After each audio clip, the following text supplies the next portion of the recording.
Good afternoon. I'm Stephen Toop, and I have the honor to serve as President and Vice-Chancellor of the University of British Columbia. Every year at Congregation, UBC bestows honorary degrees upon individuals who, in the opinion of the university community, have fit the criteria of excellence and eminence in their chosen field. Tzeporah Berman is one of those individuals, and I invite her now to step forward to receive her honorary degree.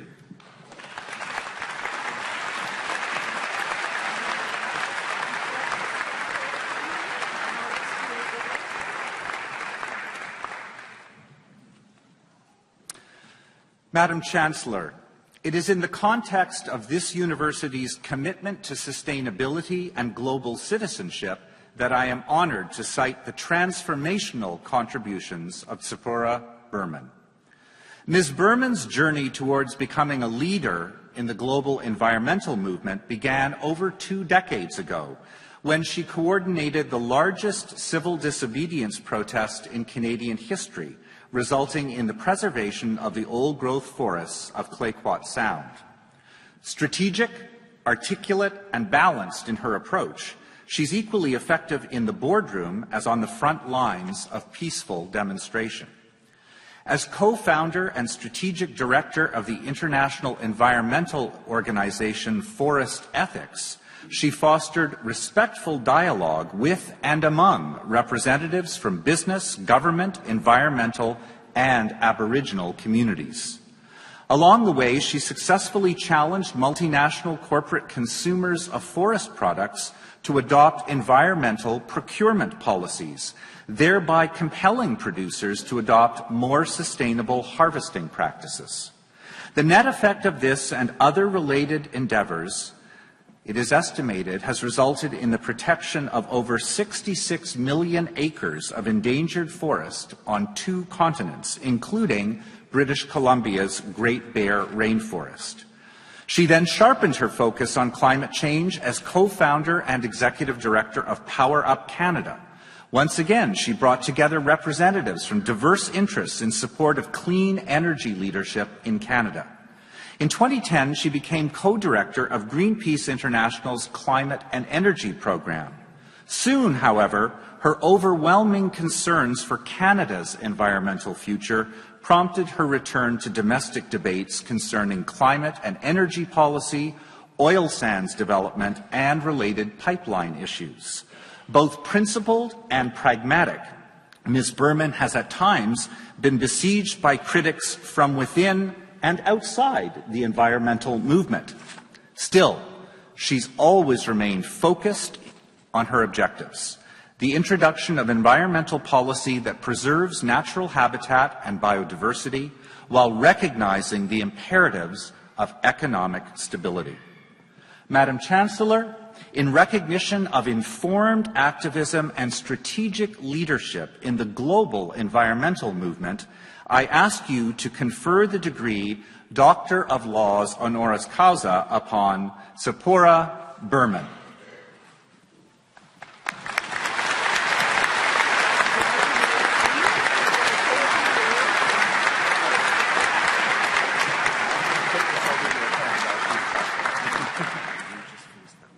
By authority of the Senate of this university, I confer upon you, Tzeporah Berman, the title and degree Doctor of Laws honoris causa.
It's now my delight and honor to ask Dr. Berman to say a few words.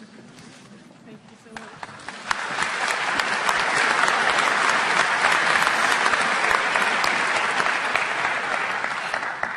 Thank you so much, President Tu, Chancellor Morgan Sylvester. First and foremost, congratulations to all of you. It's a great honor to be with you today, and I guess I want to start by thanking my family who have stood with me through thick and thin over the last couple of decades. My sisters came today from across the country to support me in my work. The first time they flew across the country to support me in my work, it was to get me out of jail, so thank you. I think this was more of what they had in mind. 20 years ago, when I started this work, I was lucky enough to be engaging in these issues at a tipping point moment in British Columbia's history. It was a moment when people from all walks of life began to realize the ramifications of the industrial model of clear-cut logging on our old-growth forest. It was a moment when people from all walks of life stood up together and said, no, not this way. When people engaged, whether they were students or teachers or nurses or doctors or business people or hippies who played a lot of drums. We stood together and said that clear-cut logging in our old-growth forest was just too much. It was too fast. We needed to figure out a different way of doing things better.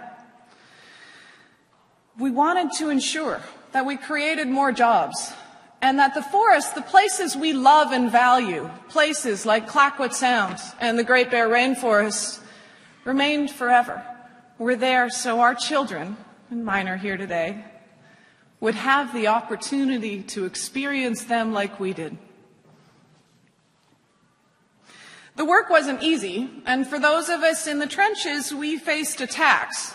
And in fact, I'll never forget the day on national news when the head of the forest industry referred to me as a whacked-out nature worshiper who prays to the moon on national television, or the day when I was called an enemy of the state on television by our premier.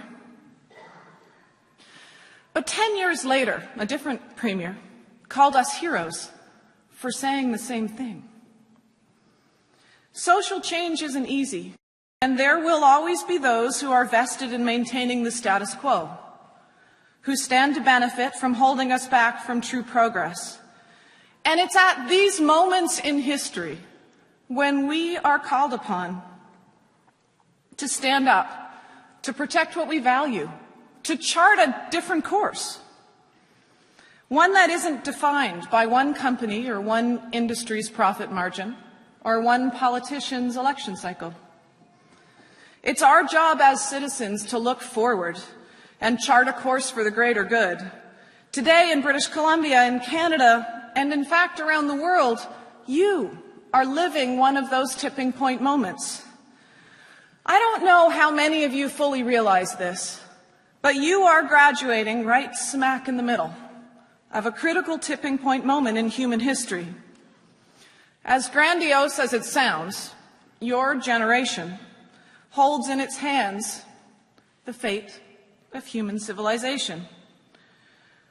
We're living at a moment in time when the world's leading scientists, banks, insurance companies, organizations from NASA to the International Energy Agency are all warning us that we need to move quickly away from dirty, dangerous fossil fuels and work to build a clean energy economy, a renewable energy system, or we face runaway climate change. A dramatic increase in violent storms. As many of you know, we've already seen a 50% increase in violent storms just since 1970. We've seen floods in some regions and droughts in others. We live in a time where the United Nations this year reported that more people lose their homes as a result of climate change than war. In the last year, the U.S. spent more on disaster relief from climate disasters than the entire government spent on education or transportation. Just this month, we passed 400 parts per million of carbon dioxide trapped in the atmosphere. It's never happened in the history of our species, not for millions of years.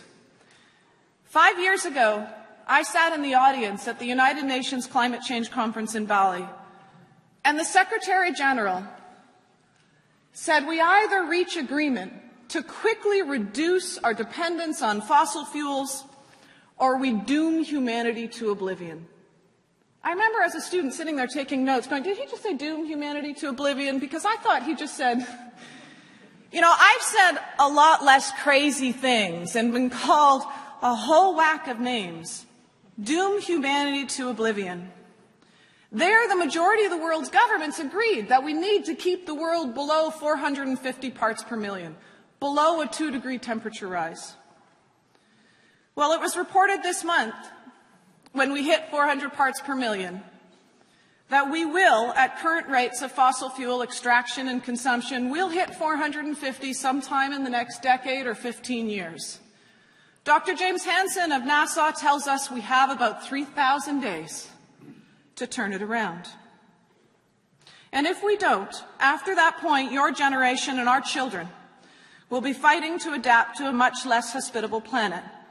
Adaptation that even the world's largest banks agree will cost 2 to 3 times more than shifting our economy now. When I started this work, environmental issues were the purview of those of us who had a soft spot for forests and big trees and bears. With the world's largest banks warning us that for every dollar we don't spend now on clean energy, we will spend up to 4 dealing with climate disaster, these are no longer environmental issues. These are economic issues. When millions face water shortages and hundreds of thousands have lost their lives this year due to climate change, these are no longer environmental issues. They are the moral challenge of our age. And Canadians care. The far majority of us want clean energy. The far majority of Canadians want to be leaders on climate change. Yet over the past year, our federal government has eliminated over 70 environmental laws. We've taken out fisheries habitat protection from the Fisheries Act.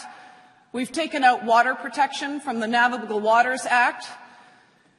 And the government has shut down one of the only bodies, the National Roundtable on Environment and Economy, that for the past 6 years has produced reports showing that Canada can be a leader in developing a low-carbon economy. One of the only bodies that talked about climate change.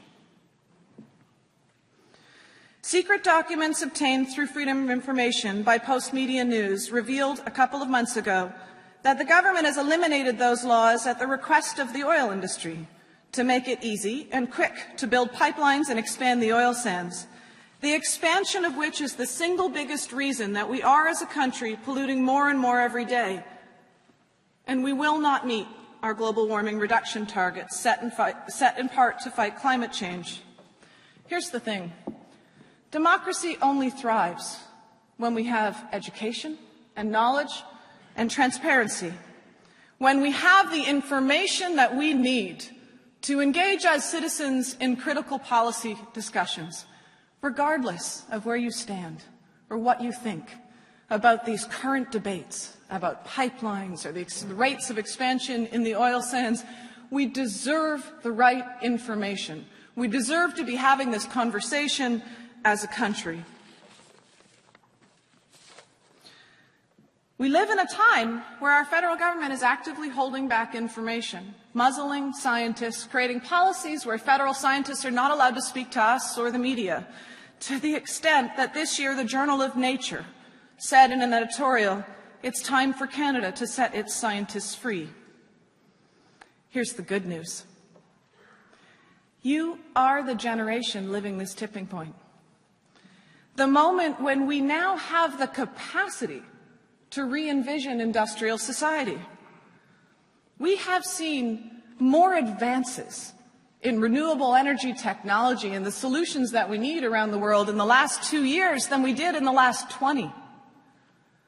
The last 2 years were, in fact, the first years in human history where new investment for electricity, in renewable energy, in hydro, in solar, in wind, exceeded new investment for electricity of oil, coal, and nuclear combined globally. The world is moving on because now we have the technology at scale to do it right. What we need is the engagement of our citizens. What we need is the political will. When I speak internationally about what's happening in Canada, about the fact that our government has pulled out of the Kyoto Protocol, that the oil sands are expanding so quickly, that rare cancers are being found downstream, people often say to me, it's a tragedy. It's the biggest industrial project on earth. It's a tragedy. No. A tragedy is a problem without a solution. A problem with a solution that is not being acted upon is not a tragedy. It's a scandal.